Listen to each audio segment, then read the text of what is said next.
પ્રદીપભાઈ આપણે એક ધંધો પાર્ટનરમાં કરવો હ. અશોકભાઈ બોલો ને. સંજયભાઈ હા પાર્ટનરમાં ધંધો કરવો એમ. હવે અબે સાલે પણ મારે નહીં કરવું. કરણ હારું પ્રદીપભાઈ બધો જ ધંધો થાય અશોકભાઈ, પણ આ પાર્ટનરનો ધંધો કોઈ દર ના થાય. બાબત નહીં કઈ ભાઈબંધો હ કર દો.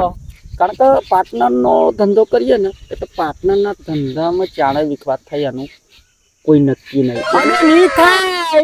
અલ્યો ભાઈ મારી વાત તો સાંભળો, તમે કહો ના થાય તો એનું એક ઉદાહરણ આલું હું. અચ્છા બરાબર. હા ધારો કે આપણે ત્રણેય જણા હા બરાબર, આપણે ત્રણેય જણા 10-10 રૂપિયા પહેલા ભેગા કરીએ હા અને નાસ્તો કરવા જઈએ. ઠીક હે બરાબર.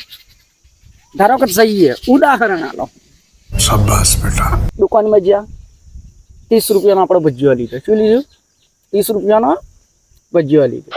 30 રૂપિયાનો ભજીયો લીધો એટલે પહેલી બોણી હતી ને દુકાન વાળાને એવું થયું કે લાવ્યો અમને 5 રૂપિયા ઓછા લેવા. કેટલા? 5 રૂપિયા ઓછા લેવા એટલે દુકાન વાળા આપણને 5 પાસા આલ્યા. 5 પાછા આલ્યા એટલે આપણે ત્રણેય જણા ખુશ થઈ ગયા. હા ખુશ થઈ ગયા એટલે જે 2 રૂપિયા પેલો ભજીયો લઈને આલવા આવ્યો હતો ને હા એ વિક્ટર ને આપણે પાછા લીધા. બરોબર ઠીક હે. બરાબર. હા. 2 રૂપિયા અમને પાસા આલ્યા. પાછા આલ્યા એટલે વધ્યા ત્રણ વધ્યા. હવે 3 વધ્યા એટલે ત્રણેય જણાએ 1-1 રૂપિયો વેચી લીધી. વેચી લીધો. બરાબર. એટલે હિસાબ ક્લિયર થઈ ગયો. તેજસ્વી લોક હવે આ હિસાબનું એક બીજું ઉદાહરણ આલું. આપણે કેટલા રૂપિયા લઈને ભજીયો ખાવા ગયેલા?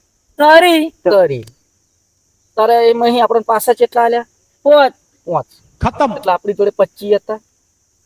25 ને 5 પાછા આલ્યા એમાં 2 રૂપિયા તો આપણે વેટર ના દીધા. અચ્છા વધ્યા આપણી જોડે 3 ત્રણ. વેચી લીધા એટલે આપણે 9 તરીને 27. 9 તરીને 27 2 વેટર ના આલ્યા. 29. તો આ રૂપિયો જોચો. ચાલો કોનો હિસાબ આલો. ના કરાય, પાર્ટનરમાં ધંધો જ ના કરાય બાપા.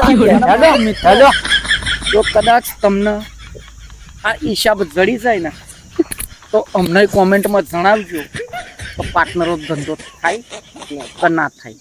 અને તોય ના જડે ને જડી જાય તોય અમને કહેજો તો ખરા જ. જય રણછોડ.